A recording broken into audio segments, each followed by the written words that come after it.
नमस्कार, मैं हूं सौरभ जौहरी। चलिए टोटल हरियाणा की करते हैं शुरुआत। 4 साल बाद हो रहे सीईटी परीक्षा को अब महज कुछ घंटों का ही वक्त बचा है।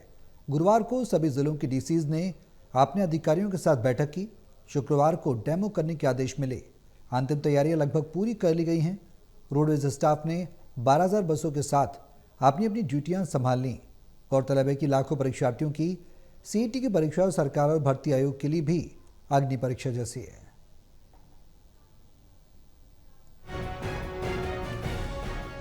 प्रदेश में 26 और 27 जुलाई को 4 शिफ्टों में हो रही सीईटी यानी संयुक्त पात्रता परीक्षा 2025 की तैयारियां अब अंतिम रूप ले रही हैं। बृहस्पतिवार को सभी डीसी से बैठक करने और शुक्रवार को डेमो करने को कहा गया है।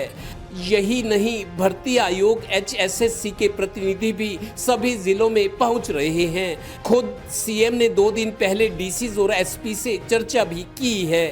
सरकार ने हमने पूर्ण तैयारियां कर ली है और हमारे अधिकारी क्योंकि बड़ा ये पेपर है सीईटी का, और सीईटी के इस पेपर के लिए हर तरीके से हर अधिकारी टीम हरियाणा के रूप में काम कर रहा है, ताकि किसी भी युवा को, किसी भी बच्चे को दिक्कत ना आए।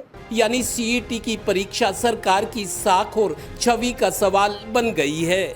कई जिलों से तो छात्र अपने परीक्षा केंद्रों की ओर रवाना भी होने लगे हैं, ताकि वहां रहकर 1-2 दिन तैयारी और अच्छी हो सके।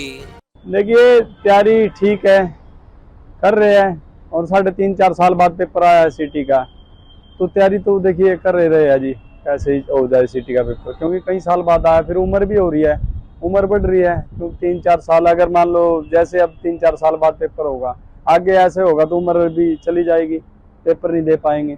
गौरतलब है कि सीईटी की परीक्षा के लिए 13,47,000 आवेदन आए हैं। अगर इनमें से 80-85% भी पेपर में बैठे तो भी ये आंकड़ा 10.5 लाख 11 लाख तक पहुंचेगा ही।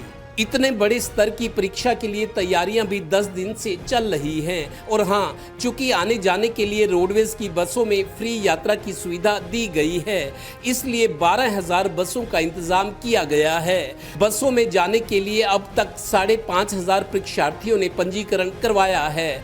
बसें सुबह 4 बजे से ही तैयार मिलेंगी। 13.5 लाख परीक्षार्थियों में 4.5 लाख परीक्षार्थी तो गुरुग्राम, फरीदाबाद और चंडीगढ़ से ही हैं। सीईटी का एग्ज़ाम जैसा कि सबको पता है कि 26 और 27 को होने जा रहे हैं।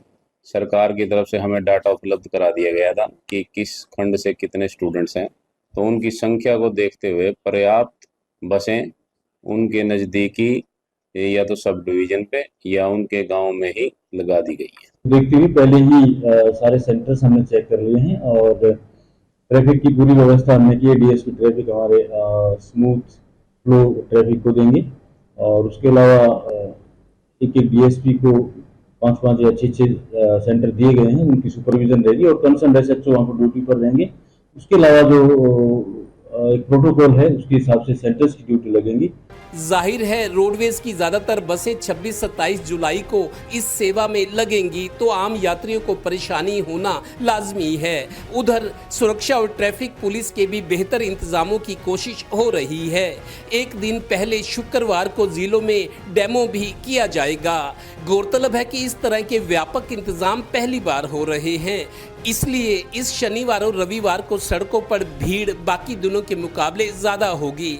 थोड़ा आप भी सहयोग करें, क्योंकि इनमें बहुत सारे परीक्षार्थी उच्च शिक्षित भी हैं। क्लर्क की नौकरी ही सही, यहाँ सवाल रोजगार और भविष्य का है। सहयोगी टिम्पी मल्होत्रा और श्रीनिवास के साथ Devendra Kathoria, total news, Panipat bureau.